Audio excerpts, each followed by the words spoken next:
আমার বন্ধুগণ খেয়াল করেন, বাবাজি এবার চিন্তা করলো কেন কান্না করে?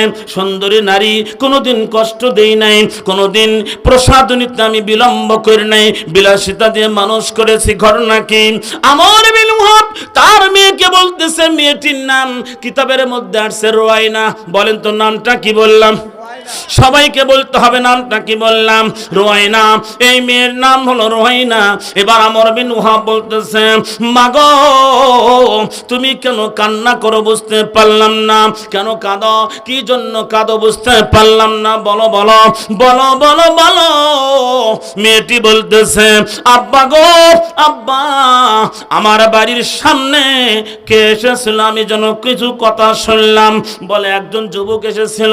আব্বা গো শুনে রাখেন, আমি রুয়াইনা প্রত্যেক রাত্রিতে তাহাজ্জুদের সালাত পড়ি, প্রত্যেক রাত্রিতে তাহাজ্জুদের সালাত পড়ি।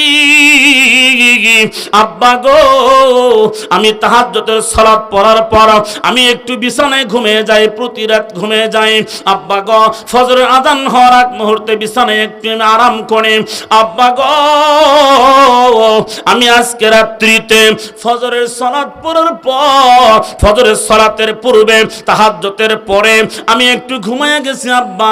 আমি ঘুমের ঘরে স্বপ্ন দেখলাম, আমি জান্নাত পরিদর্শন করলাম, এমনটি স্বপ্ন দেখলাম। আব্বা গো আমি জান্নাতের ভেতরে এমন একটা যুবককে দেখেছি, যে যুবক এখনই আমার বাড়ির সামনে থেকে চলে গেল। জোরে জোরে কোন মারহাবা।